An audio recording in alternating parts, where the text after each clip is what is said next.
ಆರಾಧಕರನ್ನ ಹೊರಗಿರುವನು, ಸರ್ವಶಕ್ತನ ಆಶ್ರಯ ಸುರಕ್ಷಿತನಾಗಿರುವನು. ನಾನೇ ಹೋಗಿ ನೀನೇ ನನ್ನ ಶರಣು, ನನ್ನ ದುರ್ಗನು, ನನ್ನ ಭರವಸೆ ಇಟ್ಟಿರುವ ನನ್ನ ದೇವರು ಎದುರುಗಳನ್ನು ನಿನ್ನನ್ನು ಬೇಟೆಗಾರ ಬಾಲಿಂದಲೂ ಬರನ ಕರವಾಯಿತು ತಪ್ಪಿಸುವವನು.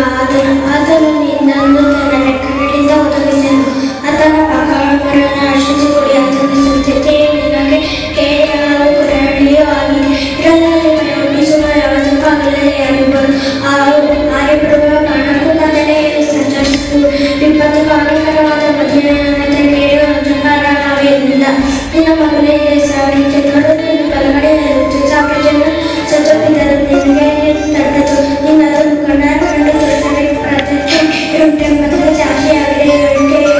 ನನ್ನ ಶರಣನು ಪರಸ್ಪರನ ನಿನಗೆ ಸ್ನಾನ ಮಾಡಿಕೊಂಡಿದೆಯಲ್ಲ, ಯಾವ ಕೇಳು ನಿನಗೆ ಸಂಭವಿಸದು, ಉಪದ್ರವವನ್ನು ನಿನ್ನ ಗುಡಾರದ ಸಮೀಪಕ್ಕೂ ಬಾರದು.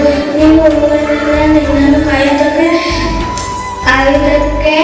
ಆತನು ನಿನ್ನ ವಿಷಯವಾದ ತನ್ನ ದೂತರಿಗೆ ಅಪ್ಪಣೆ ಕೊಡುವನು. ನಿನ್ನ ಕಾಲು ಕಡೆಗೆ ತಗತ್ತೆ, ಅವರು ನಿನ್ನನ್ನು ಕೈಗಳಲ್ಲಿ ಎತ್ತಿಕೊಳ್ಳುವರು. ಸಿಂಹಸರ್ಪ ಮೇಲೆ ನಡೆಯುವ ಪ್ರಾಯದ ಸಿಂಹವನ್ನು ಗಡಸರ್ಪವನ್ನು ತೊಡೆದು ಬಿಡು. ಅವನು ನನ್ನಲ್ಲಿ ಅಸತ್ಯನಾಗಿರುವುದರಿಂದ ಅವನನ್ನು ರಕ್ಷಿಸುವೆನು. ನನ್ನ ನಾಮವನ್ನು ಅನಂತವಾದರಿಂದ ಅವನನ್ನು ಉದ್ಧರಿಸುವೆನು. ಅವನು ನನಗೆ ಮರಳುವಾಗ ಸ್ವತಂತ್ರವನ್ನು ದಯಪಾಲಿಸುವನು. ಕಣ್ಣಿನಲ್ಲಿ ಎತ್ತಿಟ್ಟುಳಿದ ಅವನನ್ನು ತಪ್ಪಿಸಿ ಕನಪಡಿಸುವನು. ದೀರ್ಘಾಯುಷ್ಯವನ್ನು ಗ್ರಹಿಸಿ ಅವನನ್ನು ತೃಪ್ತಿಪಡಿಸುವನು.